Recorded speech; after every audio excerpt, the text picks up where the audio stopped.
Bill of Rights, Article 3, Section 12. Any person under investigation for the commission of an offense shall have the right to be informed of his right to remain silent and to have competent and independent counsel, preferably of his own choice.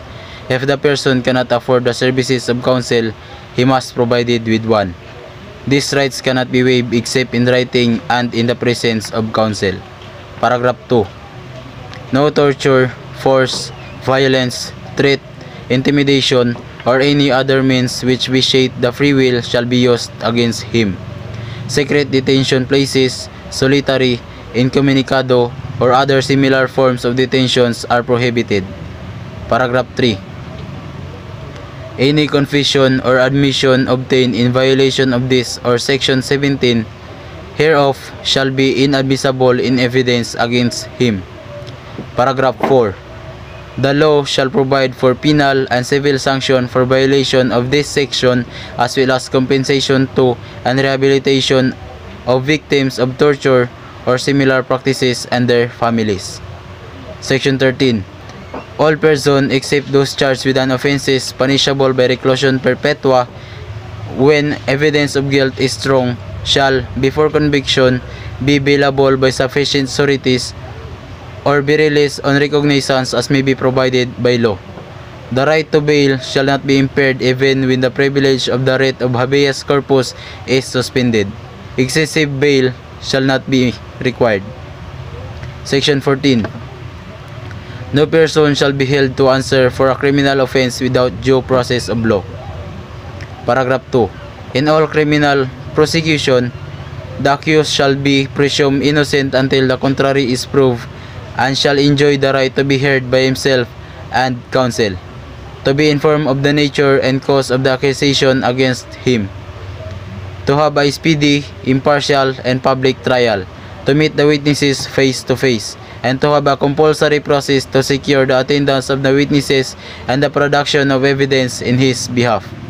However, after the arraignment, trial may proceed notwithstanding the absence of the accused, provided that he has been duly notified and his failure to appear is injustifiable.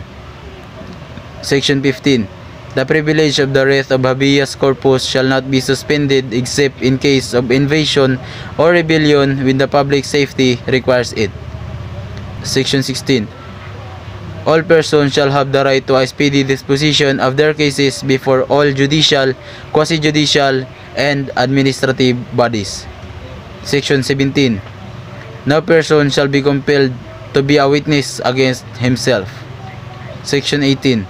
No person shall be detained solely by reasons of his political belief and aspirations.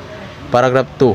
No involuntary servitude shall exist except as a punishment for a crime whereof the party shall have been duly convicted. Section 19. Excessive fine shall not be imposed, nor cruel, degrading, or inhuman punishment inflicted. Neither shall death penalty imposed unless for compelling reasons involving heinous crimes. The Congress hereafter provides for it. Any death penalty already imposed shall be reduced to reclusion perpetua. Paragraph 2. Employment of physical, psychological, or degrading punishment against any prisoner or detainee, or the use of substandard or inadequate penal facilities under subhuman condition shall be dealt with by law. Section 20. No person shall be imprisoned for debt or non-payment of a poll tax. Section 21. No person shall be twice put in a jeopardy of punishment for the same offense. If an act is punished by a law and an ordinance, conviction and acquittal under either shall constitute a bar to another prosecution for the same act. Section 22. No ex post facto law or bill of attainder shall be enacted.